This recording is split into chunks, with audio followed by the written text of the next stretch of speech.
Welcome back to the deep dive. Today we are tackling something that, I'll be honest, was a little intimidating when I first opened it up. We're looking at a pretty dense medical chapter. Chapter 51, Vaccines, Toxoids, and Other Immunobiologics. Exactly. And our goal here isn't just to read it, it's to, translate it, not from another language, but from that very specific doctor speak into something that makes logical sense. It is a dense chapter. You're not wrong. Yeah. It's just wall-to-wall tables, schedules from 2012, 2013, catch-up rules. But if you kind of peel all that back, what you're really looking at is a battle plan. It's a strategy guide. A battle plan. I like that. That's exactly the feel I got, because we've all done it, right? You're sitting in the doctor's office, you get a shot, you know it's good for you. But my understanding pretty much stopped right there. You just check the box. Yeah, check the box, go home. I had absolutely no idea that there was a real strategic difference between, say, a tetanus shot and a measles shot. I just thought injection. And that's the key distinction, isn't it? Most people hear immunization, and they think it's one single concept. You get a little bit of the bad guy, your body learns, and then it knows how to fight. Right. Simple. But the toolkit this chapter lays out is so much more nuanced than that. Mm-hmm. We're not just throwing germs at your immune system and hoping for the best. We're using decoys. We're using live fire exercises, chemical amplifiers. It's all about engineering a very specific response for a very specific threat. Okay, so that's our mission today. We are going to decode that engineering. We'll look at the different tools in the box, the when, why the schedule is so specific, and of course, why the actual biology behind it all. Sounds good. So let's start with the vocabulary. Right there in the title, it lists vaccines and toxoids as separate things. I, for one, have been using those words interchangeably my whole life. And that's super common. Mm-hmm. But they're fundamentally different approaches, especially for fighting bacteria. So let's start with the one everyone knows. A vaccine. This is the classic model. You take the organism, the virus or bacteria, and you introduce it to the body. It could be a live version that's been, weakened so it can't cause serious disease. We call that attenuated. Or it's just a killed, chopped up version. Either way, the goal is to show the immune system the face of the enemy. It's a wanted poster. You show the immune system the mugshot, it knows who to look for. Perfect analogy. That's a vaccine. But then you have toxoids. Think tetanus, diphtheria. With these diseases, it's not actually the bacteria itself that's the main problem. Really? Not directly. The bacteria get in your system, they start pumping out a poison, a toxin. And it's the toxin that does the real damage. You could, in theory, neutralize that poison, and the bacteria would be, relatively harmless. So wait, fighting the bug itself is kind of missing the point. You're fighting the wrong war. So a toxoid vaccine doesn't even contain the bacteria. It contains the toxin. You're injecting people with poison. Well, no, of course not. We take the toxin and we inactivate it, usually with something like formaldehyde or heat. It gets altered just enough that it can't hurt you anymore, but, and this is the whole trick, it still has the same shape. It still looks like the real deadly toxin to your immune system. So it's a decoy. It's like a dummy warhead. It's a dummy warhead, exactly. We inject that, the toxoid, and your body learns to build very specific antibodies against it called antitoxins. So later, if you get that deep puncture wound and the real tetanus bacteria start releasing real toxin, your body doesn't waste time on the bacteria. It goes straight for the weapon. Wow. Okay. That's incredible. I am not training the body to kill the soldier. We're training it to catch the bullets midair. That is a perfect way to describe it. All right, next tool in the kit, adjuvants. This is a word I feel like I've heard before, but usually in a kind of scary context, like, oh, they're putting aluminum in it. Right.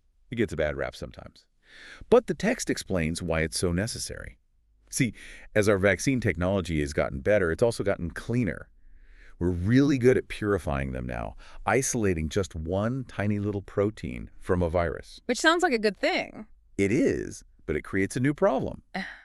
Sometimes that piece is so small and so pure that when you inject it, the immune system just doesn't care. It's too subtle. It gets cleaned up and flushed out before any real learning happens. That doesn't set off the alarm bells. Not loud enough. Yeah. So we add an adjuvant. Yeah. And yes, aluminum salts or alum are the most common. Think of the adjuvant as a highlighter pen for the immune system. It does two main things. First, it creates what's called a depot effect. It makes the vaccine antigen hang around at the injection site for longer, so it doesn't just wash away. Okay, it gives the body more time to study it. And second, it deliberately causes a small amount of local inflammation, a mild irritant. So, the redness, the soreness I get in my arm, that's not a side effect, that's the point. In a way, yes. That inflammation is a recruitment signal. It's yelling at all the nearby immune cells, "Hey, over here, something important is happening, come check this out." It basically forces the immune system to take the vaccine seriously. We're basically just annoying our immune system into protecting us. That's one way to put it, yes. Okay, last tool. Immune Sera. The chapter calls this passive immunity. And the word passive sounds kind of weak, you know? But it seems like this is what you use in a real emergency. The term can be a bit misleading. Passive doesn't mean weak. It just means borrowed. Everything else we've talked about is active immunity. We're giving your body a lesson, and it actively goes through the work of building its own antibody factory. That process takes time, weeks usually. And sometimes you really don't have weeks. Exactly. If you've been bitten by a rabid animal or exposed to hepatitis A today and you've never been vaccinated, you can't wait for a factory to be built. You need an army on the battlefield, like right now. Makes sense. That's where immune sera, or immunoglobulins, come in. They are literally solutions of pre-made antibodies that we've taken from other humans, or sometimes horses, who are already immune. We inject their antibodies directly into you. So it's a mercenary army. You're hiring foreign troops. You are. And they work immediately. Within hours, you've got protection. But, and this is the downside, it's not your army. Your body has no idea how to make more of them. So eventually, those borrowed antibodies degrade and disappear, and you're left unprotected again. It's a rental. Buys you time, but doesn't give you a long-term solution. Correct. Which is why for something like a tetanus-prone wound in an unvaccinated person, we do both at the same time. We give you the immunoglobulin, the mercenaries, to protect you today, and we also give you the toxoid vaccine to start teaching your own body how to build its own army for the future. Okay, that logic clicks. That's the what. So let's get into the when, the scheduling. This is where, frankly, my eyes usually glaze over. Come back in 4 weeks, then 6 months. It just feels so arbitrary. It seems that way. But the chapter makes a huge, huge deal about one specific distinction. Live versus killed vaccines. Why does that matter so much for the timing? It matters because of a single word: interference. This is the golden rule you have to understand. With killed or inactivated vaccines, you can pretty much do whatever you want. The virus is dead. It can't reproduce. You can give a killed flu shot and a killed polio shot on the same day or on back-to-back days. Your body just processes them as separate problems. Okay, they're easygoing. But the live one? The live ones are divas. They are high maintenance. A live vaccine, like MMR for measles or the varicella vaccine for chickenpox, is the actual living virus. It's been weakened, but to work properly, it has to get inside your cells and replicate a little bit. It needs to create a small, controlled infection to really get the immune system's attention. Right. It has to have what they call a take. Exactly. Now, here's the problem. Imagine I give you a live measles vaccine today. Your body's first responder system, the innate immune system, immediately goes on high alert. It starts pumping out these chemicals called interferons. Interferons, okay. Think of them as a system-wide biological lockdown. They are general-purpose antivirals that just tell all your cells, stop replicating viruses. Any viruses. Got it. So now, what happens if I bring you back 3 days later and try to give you the live chickenpox vaccine? That poor little chickenpox virus enters a body that is already flooded with interferons. The lockdown is in full effect. It gets wiped out immediately before it ever has a chance to replicate and teach your specific immune cells anything. So the first vaccine completely sabotages the second one. It does. You've just wasted a shot and the person is still unprotected from chickenpox. And that's why the rule is so rigid. You can give 2 live vaccines on the exact same day because the interferon response hasn't kicked in yet. But if you miss that 1-day window, you absolutely must wait at least 4 weeks. You have to wait for the lockdown to be lifted. You let the system cool down completely. That makes so much more sense. I always thought it was, to let the patient feel better or something. I didn't realize it was about the actual chemical environment inside your body. It's all about avoiding that interference. The chapter mentions one weird exception. Cholera and yellow fever need a 3-week gap. But for all the standard childhood stuff, that 4-week rule is gospel. No, what about when you can't give a vaccine at all? The contraindications, some of them are, obvious. If you had an anaphylactic reaction, you don't do it again. But there's one really specific one about the pertussis vaccine that sounds, well, scary. It involves the brain. Yes, encephalopathy. This is incredibly rare, but it's a major red flag. The rule is, if a child develops a coma, a seriously decreased level of consciousness, or prolonged seizures within 7 days of a pertussis-containing vaccine, and there's no other explanation. Like a head injury or a different infection. Right. If you can't explain it any other way, you must assume it was a reaction to the vaccine. And that is a hard stop, a permanent contraindication. So that child never gets another pertussis shot. Never again. Yeah. For their next boosters, they would get just DT diphtheria and tetanus. You drop the P for pertussis. You just don't mess with unexplained brain inflammation. Then you've got the wait list, the temporary reasons to hold off. This seems to center around people with suppressed immune systems. The text really highlights corticosteroids, like prednisone. So many people are on that for different things. It's very common. But it's all about the dose and duration. If you're on a low-maintenance dose, or you just did like a 5-day burst for some poison ivy, it's usually not an issue. The concern is for people on high-dose steroids for more than 2 weeks. What's happening then? At that level, the steroids are actively shutting down your immune cells. They're immunosuppressive. So if you give a live virus vaccine in that state, you've got a double whammy problem. One, the vaccine probably won't work very well because the immune system is asleep. Two, and this is the scary part, that weakened live virus might actually be able to grow unchecked and cause a real illness. So you have to wait. You wait. The recommendation is to be off the high-dose steroids for at least 1 month before you get a live vaccine. Give the immune system time to wake back up. And for something like chemotherapy, the wait is even longer, usually at least 3 months, to let the bone marrow recover. This is a perfect segue into our next section on protecting vulnerable populations. Let's start with pregnancy. This feels like such a high-stakes balancing act. It really is. You're dealing with 2 patients at once, and one of them is incredibly fragile.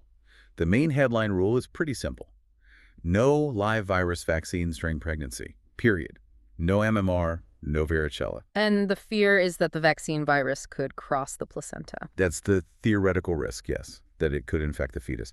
Now, the text does mention that we have data from women who were accidentally vaccinated when they didn't know they were pregnant yet. And thankfully, we haven't seen a clear pattern of birth defects. But the biological possibility is there, so the risk is considered unacceptable. We just don't do it. Okay, but then the text flips the script. It talks about a strategy called cocooning and specifically mentions Tdap, the tetanus, diphtheria, and pertussis booster, and it says pregnant women should get this one. Yes. This is a huge shift in practice over the last decade or so. The recommendation now is for a Tdap booster during every single pregnancy. Every pregnancy, even if she just had one 2 years ago with her last kid. Even then. And the logic here is just brilliant. We're not really vaccinating the mom for her own protection. We're using her as a temporary antibody factory for the baby. How does that work? You give the Tdap booster, usually in the 3rd trimester. Her body responds by creating this massive surge of antibodies, especially against pertussis whooping cough. And those antibodies then cross the placenta into the baby's circulation. They flood the baby's system. So that newborn enters the world with a powerful, albeit temporary, shield of mom's antibodies. It's passive immunity, and it protects the baby for those first 2 critical months of life before they're old enough to get their own DTaP shot. It's like a biological software update you push to the baby before it's born. It is. And it's so vital because whooping cough can be fatal in tiny infants. And we know from contact tracing that the most common source of infection is a parent or another close family member.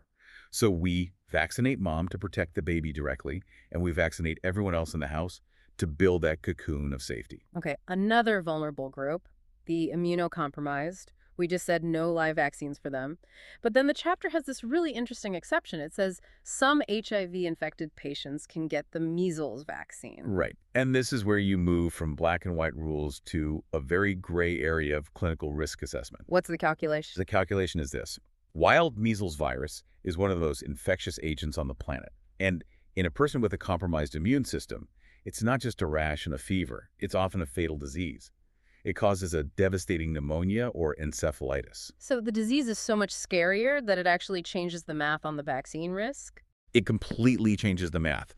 For an HIV patient who is otherwise doing okay, who is asymptomatic, whose T-cell counts are not in the danger zone, the benefit of getting protection from the measles vaccine far outweighs the small theoretical risk from the live vaccine virus itself. It's choosing the lesser of 2 evils. It is. We accept that small risk because the danger of encountering wild measles in the community is so much greater. Now, if that patient's immune system is severely compromised, if their T-cell counts are very low, then the scale tips. Hmm? The vaccine itself becomes too risky, and we have to withhold it. It's a very fine line to walk. A very fine line. Okay, let's dive into some of the specific diseases. Section 3, the bacterial heavy hitters. Diphtheria, tetanus, pertussis. I feel like I need a decoder ring for the alphabet soup here. D, T, T, T, Tdap, DT. It's confusing. I always just assumed they were like different brand names, but the capitalization actually means something, doesn't it? It means everything. It's a simple code for the dose of the antigen.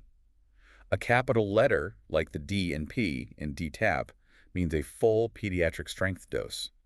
A lowercase letter like the D and P in Tdap means a reduced adult strength dose. So DTaP, all big letters except the A, that's for little kids. Right, kids under age 7.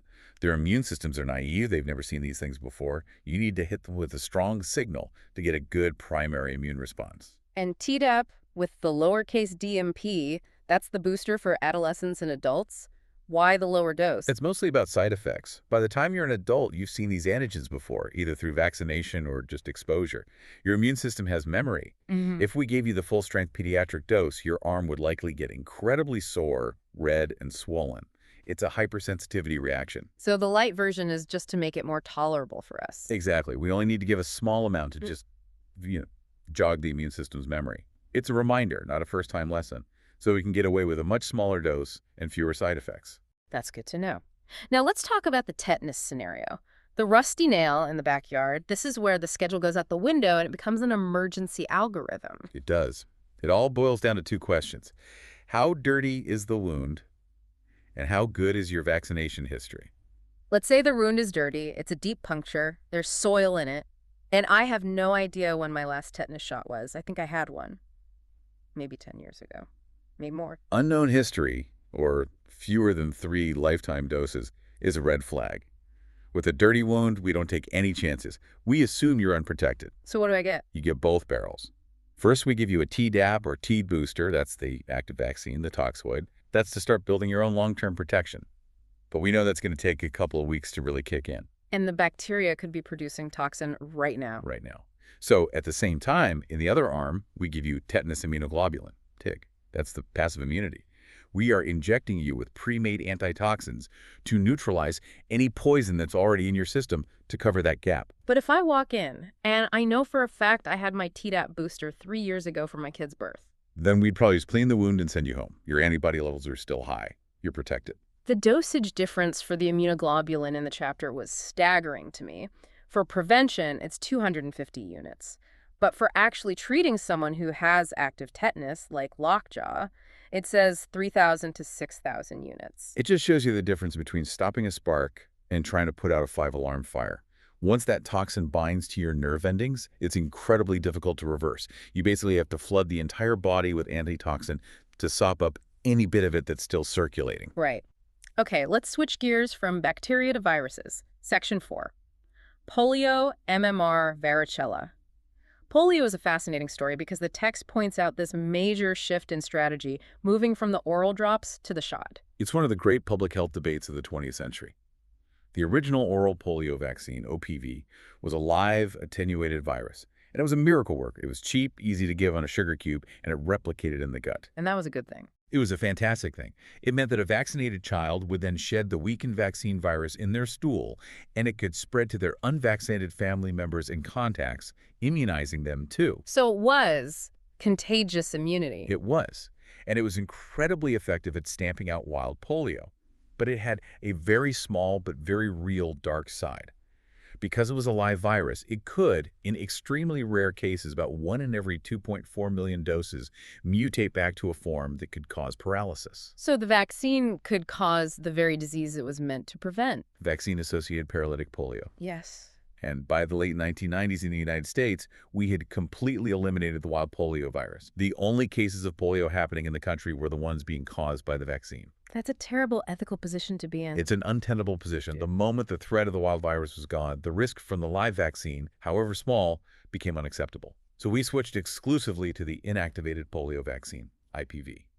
The shot. It's a killed virus. It's impossible for it to cause paralysis. A safer, but maybe slightly less effective tool for global eradication. Exactly. The strategy had to evolve as the battlefield changed. Okay, let's talk MMR, measles, mumps, rubella. The schedule here is weird. We don't give it to little babies.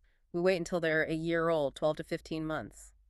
Why the delay? It goes back to that passive immunity from mom. For the first 6 to 12 months of a baby's life, they are still circulating a lot of their mother's antibodies, which they got through the placenta. And that's a good thing. It protects them. It's great for protection, but it's terrible for a live virus vaccine. If you give the MMR vaccine to a 6-month-old, the mom's measles antibodies that are still floating around in the baby's blood will see that vaccine virus, recognize it as the enemy, and destroy it. So mom's protection actually blocks the vaccine from working. It neutralizes it. The Yeah. baby's own immune system never gets a chance to see it, to learn from it, to build its own memory. So we have to wait. We wait until about the first birthday when we know those maternal antibodies have faded to a low enough level that the vaccine can actually do its job. And the chapter also mentions this interesting clause for adults that anyone born before 1957 is generally considered immune to measles. Right. That's less a medical rule and more just a statement of historical fact. Before the vaccine was introduced in the 1960s, measles was like chickenpox. It was a universal childhood disease. It was so contagious. If you were alive back then, you got it. There was no escaping it. You have immunity, but you earned it the hard way. And real quick on rubella, the R in MMR, the text implies that the main reason we vaccinate for it isn't to protect the person getting the shot. For the most part, no. For a child, rubella is usually a very mild illness. A little fever, a faint rash. The reason we are so aggressive about vaccinating every child against rubella is to protect pregnant women. Because it's devastating to a fetus. Absolutely devastating. It causes congenital rubella syndrome, which leads to deafness, blindness, heart defects, brain damage. So we immunize the entire population of children to create herd immunity and prevent the virus from ever reaching someone who is pregnant. It's a true community-minded vaccine. Okay, let's move into some of the newer, more high-tech stuff. Section 5, targeted protection. The chapter talks about conjugate vaccines. This sounds way more like chemistry than biology. It is pure chemistry, and it solved one of the biggest problems in pediatric infectious disease. We're talking about a bacteria called Haemophilus influenza type B, or Hib. Hib, I've heard of that. Before the vaccine, Hib was the #1 cause of bacterial meningitis in kids under 5. It was a huge killer and disabler. And for years, we couldn't make a good vaccine against it. Why not? Because the bacteria is clever. Its outer coat is made of a chain of sugar molecules, a polysaccharide. And it turns out that the immune systems of infants and toddlers are essentially sugar blind. Their T cells, the master coordinators of the immune response, are brilliant at recognizing proteins, but they just can't see these polysaccharide antigens very well. So the bacteria is wearing a sort of invisibility cloak. That's a great way to think of it. So the old vaccines, which were just the purified sugar, worked fine in adults, but they did absolutely nothing for the babies who were most at risk. So what was the breakthrough? The breakthrough was cheating. Scientists took that polysaccharide sugar from the Hib bacteria and, using chemistry, they covalently linked it, they conjugated it, to a big, loud, obnoxious protein that they knew the infant immune system hated. Like what? Usually a protein from the tetanus or diphtheria toxoid. So they inject this new conjugate vaccine. The baby's T cells immediately see the protein carrier and they freak out. They launch a full-scale attack. But because the sugar cloak is physically attached to that protein, the whole complex gets dragged into the immune response. It forces the immune system to learn to recognize the sugar. That's genius. It's like putting a tracking beacon on the invisible man. It's a Trojan horse. And it was revolutionary. It basically eradicated Hib meningitis in a few short years. And we use the exact same technology for one of the pneumococcal vaccines. Right, PCV13 and PPSV23. I can never keep those straight. The letters tell you the story. PCV13 is the pneumococcal conjugate vaccine. That's the high-tech one with the protein carrier. That's the one that works in babies. And it covers 13 strains of the bacteria. Correct. Then you have PPSV23. That's the pneumococcal polysaccharide vaccine. C. No C for conjugate. This is the older style vaccine. It's just the raw sugars from 23 different strains. So it covers more strains, but it's invisible to babies. Exactly. PPSV23 is for adults over 65 and other high-risk people whose immune systems are mature enough to respond to the polysaccharide directly. So for babies, you get the deeper T-cell-driven immunity from the conjugate, and for older adults, you can get broader coverage from the polysaccharide. Makes sense. Okay, let's touch on HPV, the human papillomavirus vaccine. The schedule for this one targets 11 and 12-year-olds, which I know sometimes causes confusion for parents. It does. You hear it all the time. Why does my middle schooler need a vaccine for a sexually transmitted infection? Right. And the answer is? The answer is that's the whole point. The vaccine is prophylactic, it prevents infection, it can't cure an existing one. So you have to build the immunity wall before a person is ever exposed to the virus in the first place. And isn't the immune response better in younger kids too? Massively better. The data shows that an 11 or 12-year-old generates a much higher and more durable antibody response to the vaccine than a 22-year-old does. You get way more protection by giving it early, before sexual activity begins, when the immune system is primed for a robust response. All right, final section. We've talked about the emergency break of immunoglobulins for tetanus, but there's one in the chapter that is just, it's almost like science fiction. Rogal D immunoglobulin, or ROGAM. This is one of the quiet, unsung triumphs of modern medicine. It's all about the Rh blood factor. You know, when your blood type is A positive or O negative, this is about the positive or negative part. Okay. The problem arises when an Rh negative mother is carrying an Rh positive baby. If any of the baby's blood cells leak into the mother's circulation, which almost always happens during delivery, her immune system sees that Rh positive factor as a foreign invader. So her body starts to build antibodies against the baby's blood type. Exactly. She becomes sensitized. Now, that first Rh positive baby is usually born just fine because it takes time for her to build up that army of antibodies. But the next time she gets pregnant with an Rh positive baby, Her immune system is ready and waiting to attack. and it does, her antibodies cross the placenta and destroy the fetus's red blood cells. It's a condition called erythroblastosis fetalis, and it can cause severe anemia, brain damage, or death for the fetus. Just awful. So how does the ROGAM shot prevent this? It's one of the most clever tricks in all of immunology. Within 72 hours of the Rh negative mom delivering her Rh positive baby, we give her an injection of Rho-D immunoglobulin. So we're giving her antibodies against the Rh factor. We are. Seems backwards, right? Yeah. But these borrowed antibodies perform a stealth mission. They circulate through the mother's blood, they find every last one of the baby's Rh positive cells that leaked into her system, and they destroy them silently and efficiently. Wait, they destroy them before her own immune system has a chance to see them. That's the whole game. It's an evidence cleanup crew. It mops up the foreign antigen before her own B cells can get activated. Her body never even knows the exposure happened. She never becomes sensitized. So her next pregnancy is safe? Her next pregnancy is safe. It's just mind-blowing. We are literally using an antibody to prevent an immune response. It is the exact philosophical opposite of a vaccine. It's like using the immune system's own weapons to blindfold it. Precisely. So we have covered a ton of ground today, from, the basic tools of toxoids and adjuvants to the really strict timing rules for live viruses, the chemical magic of conjugate vaccines, and now this immune-suppressing immunoglobulin. There's a lot to take in. It is. Yeah. But if you had to zoom all the way out, what's the big picture? What's the main takeaway from this deep dive into the immunization schedule? For me, it's that the schedule isn't just a random list of dates. It's a living document. It's a strategy that is constantly navigating this incredibly dynamic landscape of the human immune system. You have mom's antibodies waning, the baby's own system maturing, the specific risks of diseases changing as a child grows up. The schedule is a map that's been drawn to hit all these tiny windows of opportunity where we can intervene safely and effectively. It's not just reactive medicine, it's proactive biological engineering. It really is.